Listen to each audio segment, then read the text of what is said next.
ભારત માતા કી અંત નથી આરંભ છે વિદાય અંત નથી આરંભ છે વિદાય ગીત નથી ગઝલ છે વિદાય ગીત નથી ગઝલ છે વિદાય અને છેલ્લે દુઃખ નથી રસમ છે વિદાય દુઃખ નથી રસમ છે વિદાય આપણી શાળાના આચાર્ય શ્રી માનનીય જગદીશભાઈ સાહેબ મારા સાથી સૌ શાશ્વત મિત્રો મારા નાના વાલા એવા ભૂલકાઓ તથા ધોરણ 8 ના વિદાય લઈ રહેલા મારા વાલા વિદ્યાર્થી ભાઈઓ તથા બહેનો આપણા આગળ એક પ્રસંગ આવીને ઊભો છે હવે આ પ્રસંગને કઈ રીતે વિચારવો એ થોડો પ્રશ્ન માંગી લે છે અત્યારની પરિસ્થિતિ સુખ અને દુઃખ બંનેની અનુભૂતિ કરાવે છે સુખ એટલા માટે કે હવે આપણા 8મા ધોરણના વિદ્યાર્થીઓ શાળા છોડીને તેમના ઉજ્જવળ ભવિષ્ય માટે આગળના અભ્યાસ માટે એટલે કે ઉચ્ચ અભ્યાસ માટે પોતાની પ્રગતિ માટે નિશાળ છોડીને જાય છે એ બાબતનું સુખ છે પણ દુઃખ એ બાબતનું છે કે આજે માળો ખાલી થવાનો છે તમે પક્ષીનો માળો દેખ્યો હશે ચકી અને ચકાને જોયો હશે ઈંડા મૂકે બચ્ચાઓને ખવડાવે પીવડાવે મોટા કરે અને જ્યારે બચ્ચા ઉડતા શીખી જાય એટલે માળો ખાલી થઈ જાય તો આજે માળો ખાલી થવાનો દુઃખ એ બાબતનું છે બીજું કોઈ દુઃખ છે નહીં પણ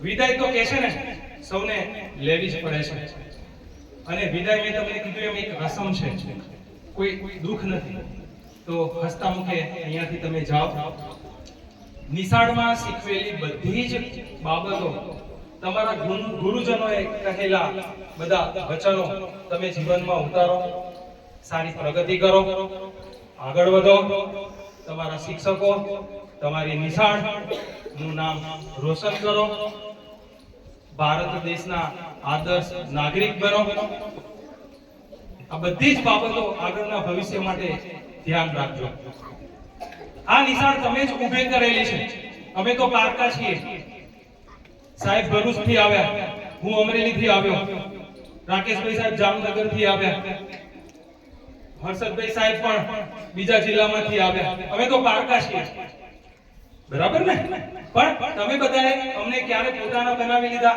અમને ખુદને ખબર ના રહી આ નિશાળ પણ હું કહું પ્રમાણે તમારી જ છે તમે જ એને ઉછેરેલી છે તમને એમણે ઉછેરેલા છે અને તમે જ એને સાચવેલી છે તો આવીને આવી સ્કૂલ વ્યવસ્થિત રીતે સાચવજો શાળાની સંપત્તિને નુકસાન ન થાય એનું ધ્યાન રાખજો અમે શીખવાડેલા રસ્તા ઉપર આગળ વધજો એવી વિનંતી છે મારી એક ગુરુ દ્રોણાચાર્યની વાત કરવાની છે કેટલા ગુરુ દ્રોણાચાર્યને ઓળખે છે ગુરુ દ્રોણાચાર્યને કેટલા ઓળખે છે કોઈ સાંભળ્યું છે નામ કોઈ સાંભળ્યું નામ પાંડવ અને કૌરવના ગુરુ દ્રોણાચાર્ય સરસ મજાની વિદ્યા આપે આ ગુરુજનોની જેમ તમને બહુ મસ્ત રીતે ભણાવે એવી રીતે તો એક વખતે ધનુર્વિદ્યા શીખવાડતા હતા બાણ મારવાના કે સાહેબ એ તો પાડી દઈએ આ પથ્થર આવો જોઈએ અથવા કડું આવું જોઈએ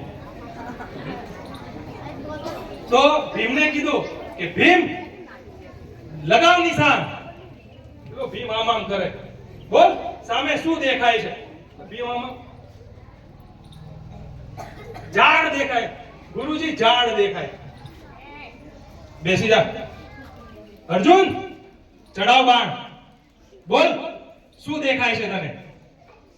અર્જુન કે ગુરુજી, મને પેલા પક્ષીની આંખ દેખાય છે. ભીમ હજુ આમ કરે, મને તો કઈ દેખાતું જ નથી. અર્જુનને ક્યાંથી દેખાય? વિચાર કરો, એનું લક્ષ્ય, એનું ધ્યેય એને કેટલાય કદમ દૂર હોવા છતાં ચોખ્ખું દેખાતું હતું કે આ મારું લક્ષ્ય છે અને આ લક્ષ્ય સુધી મારે પહોંચવાનું છે. તો અર્જુન જેવા થાવ. તમે પણ તમારા જીવનમાં એક લક્ષ્ય બનાવો અને લક્ષ્ય સુધી પહોંચવા માટે ખૂબ પ્રયત્ન કરો. શું કામ?